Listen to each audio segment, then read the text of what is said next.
Hello student, मैं पंकज पाल means P square फिर से हाजिर हूँ आपके सामने एक नई क्लास के साथ।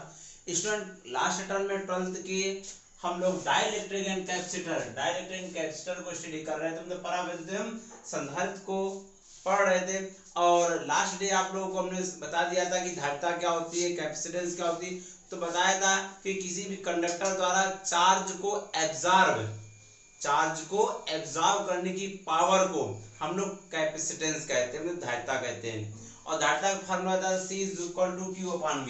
C = Q/V बताया था। और आया कैसे था, बताया था Q proportional to V, Q = CV। इस फार्मूले से आप लोगों ने कल प्राप्त किया था।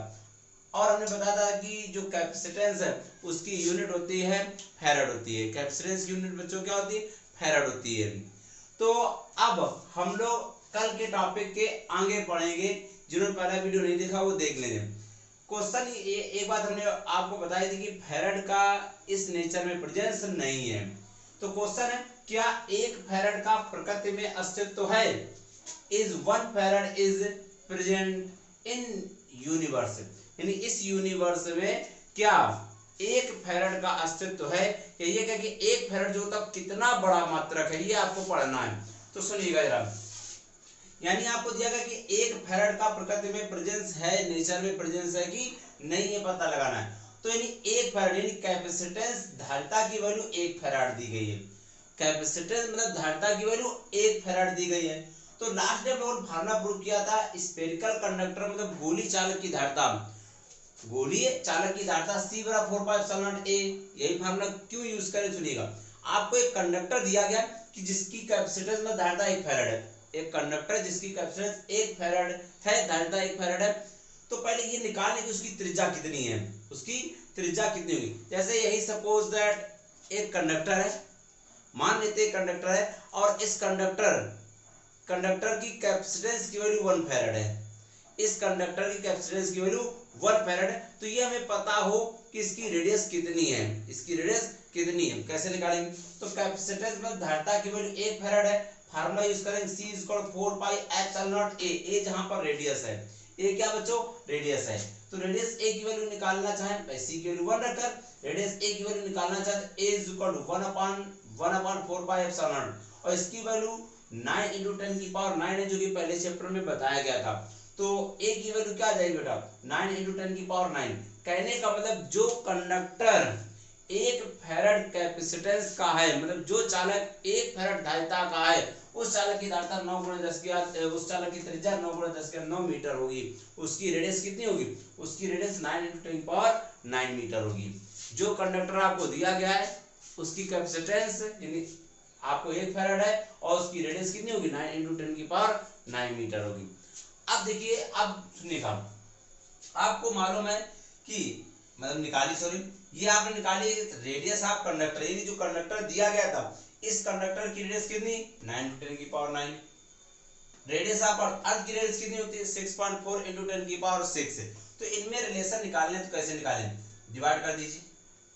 जब डिवाइड करेंगे तो A/R डिवाइडिंग कंडीशन, डिवाइड किया, ये कंडीशन आ गई। R को इधर ट्रांसफर किया, 10⁻³ मतलब 1000 मल्टीप्लाई किया तो 1400। कहने का मतलब जो कंडक्टर 1 फैराड धारिता का है, 1 फैराड कैपेसिटेंस का है, उस कंडक्टर की रेडियस, समझिए ध्यान से, जो कंडक्टर 1 फैराड कैपेसिटेंस का है उस कंडक्टर की रेडियस अर्थ की रेडियस से कितने टाइम्स है, 1400 टाइम्स। यानी चालक की त्रिज्या जो है, चालक की त्रिज्या पृथ्वी की त्रिज्या से 1400 गुनी है। किसकी त्रिज्या, इस चालक की त्रिज्या जो 1 फैराड धारिता का है, इस चालक की त्रिज्या पृथ्वी की त्रिज्या यानी पृथ्वी की रेडियस से कितने गुनी है, 1400 गुनी। यानी चालक की त्रिज्या, चालक है, इसकी त्रिज्या पृथ्वी की त्रिज्या से कितनी, 1400 गुनी। यानी पृथ्वी इतनी छोटी होगी और कंडक्टर इतना बड़ा होगा। भाई कंडक्टर की रेडियस ज्यादा आ रही, कंडक्टर की रेडियस अर्थ की रेडियस से 1400 टाइम्स है, मतलब कंडक्टर जो है बड़ा है और अर्थ जो है छोटी है। तो बताओ क्या 1 फैराड का नेचर में प्रेजेंस हो सकता है। मैं कहने का मतलब ये हुआ कि अगर 1 फैराड कैपेसिटेंस के कंडक्टर को रखना है, कहीं पर भी रखना अगर है, 1 फैराड कैपेसिटेंस के कंडक्टर को कहीं पर रखना है तो अर्थ जैसे लगभग 1400 प्लैनेट्स की जरूरत पड़ेगी।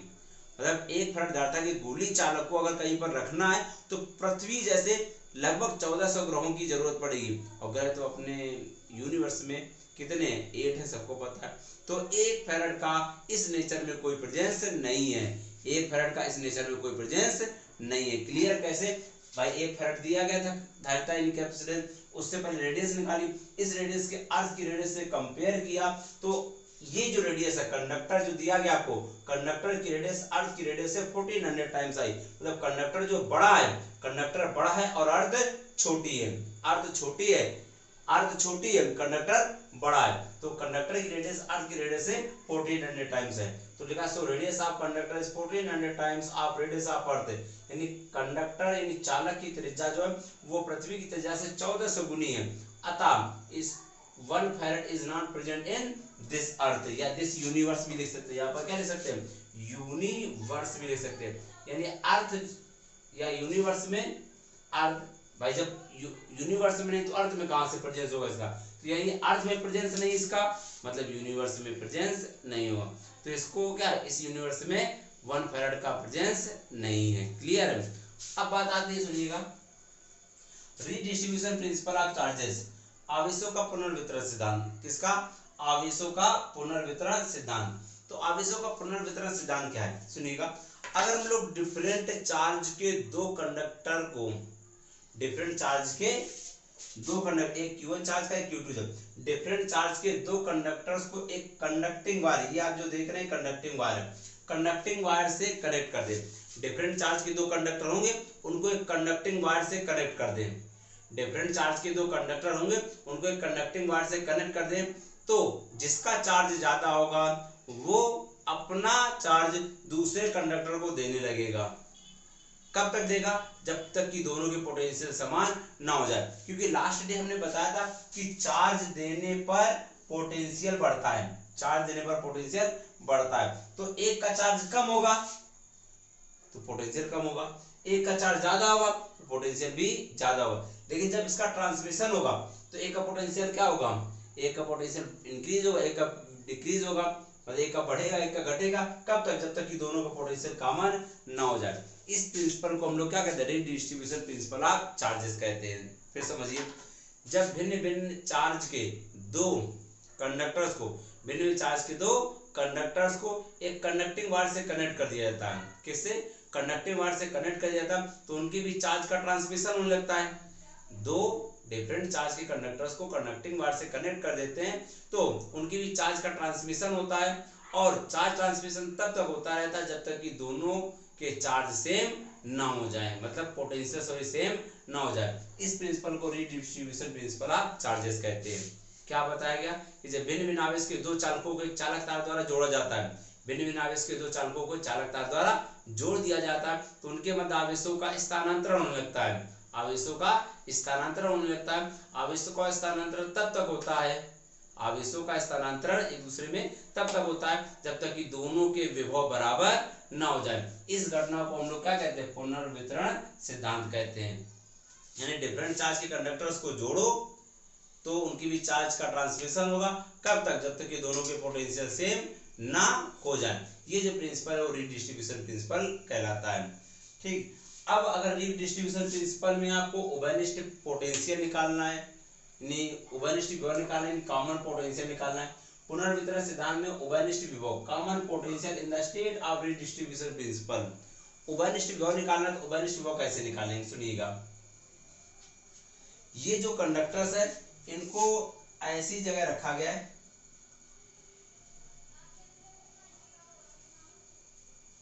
जो कि इंसुलेटेड है। ये क्या है? इंसुलेटेड स्टैंड, अचालक स्टैंड पर है। किस पर रखे गए? अचालक स्टैंड पर रखे गए। ये जो दो कंडक्टर्स है इनको अचालक स्टैंड पर रखा गया, मतलब ना तो इनका आवेश अर्थ में जा पाएगा ना अर्थ से इनका आवेश आ पाएगा, मतलब आवेश ना तो बढ़ेगा इसका ना तो घटेगा। तो पुनर्वितरण सिद्धांत समझ में आया कि दोनों को जोड़ दो चालक तार द्वारा तो क्या होगा? चार्ज का ट्रांसमिशन होगा। कब तक? जब तक कि पोटेंशियल सेम ना हो जाए, विभव समान ना हो जाए। तो मान लिया हमने दो चालक ए और बी हैं, दो कंडक्टर ए और बी हैं, जिनके चार्ज Q1 Q2 जिनके आवेश Q1 Q2, विभव V1 V2, आधारता C1 C2 है। ठीक, जब इनको चालक तार द्वारा जोड़ दिया जाता है कंडक्टिंग वायर से, जब इनको कंडक्टिंग वायर से, ये कंडक्टिंग वायर मतलब चालक तार, कंडक्टिंग वायर चालक तार द्वारा जोड़ दिया जाता है, तो इनके मध्य चार्ज का ट्रांसमिशन होने लगता है। कब तक? जब तक कि दोनों के पोटेंशियल सेम ना हो जाए, जब तक कि दोनों पोटेंशियल सेम ना हो जाए। कितना? V हो जाता है। तो क्या करो, कॉम्बिनेशन के पहले टोटल चार्ज निकालो, संयोजन के पूर्व गोलों का कुल आवेश, टोटल चार्ज बिफोर कॉम्बिनेशन, जोड़ने के पहले कुल आवेश निकाला जाए तो कुल आवेश Q Q1 प्लस Q2, यानी पहले का चार्ज प्लस दूसरे का चार्ज। जोड़ने के पहले कुल चार्ज निकाला जाए तो पहले का चार्ज प्लस दूसरे का charge, Q Q1 plus Q2। Q CV पढ़ा आप लोगों ने लास्ट डे, Q CV पढ़ा कि नहीं पढ़ा? Q CV होता है तो Q1 C1 V1, Q1 C1 V1, Q2 C2 V2 हो जाएगा। अरे Q CV लास्ट लेक्चर में पढ़ा था आप लोगों ने, तो यहाँ पर Q CV होता है तो Q1 C1 V1, Q2 C2 V2 हो जाएगा। ठीक, अब क्या होगा, संयोजन के बाद, भाई संयोजन के पहले ये कंडीशन थी, अब संयोजन के बाद कुल आवेश निकाला जाए, संयोजन के पश्चात कुल आवेश निकाला जाए, यानी संयोजन के पश्चात आफ्टर कॉम्बिनेशन टोटल चार्ज निकाला जाए। तो टोटल चार्ज आफ्टर कॉम्बिनेशन, तो अगर जोड़ने के पहले कुल आवेश को Q माना है तो जोड़ने के बाद कुल आवेश को Q डैश मान ले। क्या मान ले? Q डैश मान ले। Q dash is equal to Q1 dash, भाई जोड़ने का इस पर Q1 डैश बचा, इस पर Q2 डैश, Q1 डैश और इस पर Q2 डैश, तो क्या हो जाएगा Q dash is equal to Q1 dash plus Q2 dash. अब फिर से वही बात, Q is equal to CV होता है, Q is equal to CV, तो Q1 dash is equal to C1 V, Q2 dash is equal to C2 V, भाई दोनों का पोटेंशियल सेम हो जाता है ना, तो Q1 डैश की जगह C1 V, Q2 डैश की जगह C2 V, V क्यों सेम है? क्यों पोटेंशियल सेम हो जाता है। V कॉमन कर लो यहाँ पर, तो V कॉमन कर लो C1 प्लस C2 हो जाएगा, C1 plus C2, Q dash equal to V common कर लिए C1 प्लस C2। अब दोनों कंडक्टर्स हमने कहा था एक इंसुलेटेड स्टैंड पर रखे हुए, अचालक स्तंभ पर रखे हुए, जिनसे आवेश ना तो अर्थ से आ पाता है ना तो अर्थ में जा पाता है। तो conductors are at insulated stand, मतलब अचालक स्तंभ पर है कंडक्टर, तो क्या होगा, so Q is equal to Q dash, मतलब जोड़ने के पहले कुल आवेश और जोड़ने के बाद कुल आवेश बराबर होगा, क्योंकि ना तो अर्थ से आवेश आ रहा है ना तो अर्थ में जा रहा है, तो टोटल चार्ज होगा वो बराबर रहेगा। टोटल चार्ज दोनों का पहले और बाद वाला बराबर रहेगा, यानी Q is equal to Q dash. Q की जगह क्या हो जाएगा, Q की जगह C1 V1 plus C2 V2, Q dash की जगह V C1 प्लस C2, ना V की वैल्यू निकाली C1 V1 plus C2 V2 upon C1 plus C2, ये कॉमन पोटेंशियल निकल आएगा। Clear student? तो फिर सुन लीजिए क्या क्या बताया गया आपको, ये बताया गया कि 1 फैराड का इस नेचर में प्रेजेंस है कि नहीं है। तो आपने क्या कैपेसिटेंस 1 फैराड में धारिता 1 फैराड दी गई, इसकी रेडियस निकाली C = 4πε a से, ये रेडियस आई 9 × 10⁹। अब हमने अर्थ की रेडियस से कंपेयर किया जब इसको, तो इसकी कंडक्टर की रेडियस जो है वो अर्थ की रेडियस से 1400 टाइम्स 1400 गुनी आई। तो हम कह सकते हैं कि कंडक्टर बड़ा है और अर्थ छोटी है, तो इसको अर्थ पे नहीं रख सकते, मतलब इस नेचर में प्रेजेंस नहीं हो सकता इसका। अब बात आती है पुनर्वितरण सिद्धांत। तो डिफरेंट चार्ज के दो कंडक्टर को जब हम लोग जोड़ते हैं तो चार्ज का ट्रांसमिशन होता है, कब तक? जब तक कि दोनों के चार्ज सेम ना हो जाए। इस प्रोसेस को हम लोग रीडिस्ट्रीब्यूशन प्रिंसिपल ऑफ चार्जेस कहते हैं। भिन्न भिन्न आवेश के दो चालकों को जोड़ते हैं तो उनके बीच आवेशों का स्थानांतरण होता है, कब तक? जब तक कि दोनों के आवेश बराबर ना हो जाए। इस सिद्धांत को पुनर्वितरण सिद्धांत कहते हैं। ठीक, उभय निष्ठीकरण निकालना है, कॉमन पोटेंशियल निकालना है, तो जोड़ने के पहले कुल आवेश निकाल लो, जोड़ने के पहले कुल आवेश निकाल लो Q1 प्लस Q2। ठीक, जोड़ने के बाद कुल आवेश Q dash equal to Q1 dash plus Q2 dash. ठीक, दोनों कंडक्टर्स जो थे इंसुलेटेड स्टैंड में जोड़ने के पहले कुल आवेश जोड़ने के बाद कुल आवेश बराबर होगा। भाई मान लो इसका पहले 6 था, इसका 8, कितना होगा 14। अब जोड़ने के बाद क्या हो जाएगा, बराबर हो जाएगी, यानी 7 7। कुल आवेश तो नहीं रहेगा ना, क्योंकि आवेश ना तो दोनों आ रहा ना तो जा रहा, तो कुल आवेश 14 पहले था, 14 फिर हो तो 7 7 हो जाएगा। तो जोड़ने के पहले कुल आवेश जोड़ने के बाद कुल आवेश के बराबर हो जाएगा। ठीक, Q is equal to Q dash, Q is equal to Q dash. अब आती है बात, सुनिएगा, Q की value C1 V1 plus C2 V2, Q dash value रख दी हमने, V की वैल्यू निकाली, ये कॉमन पोटेंशियल निकल आया। क्लियर है student? Thank you for today's class. Next class will be on next day.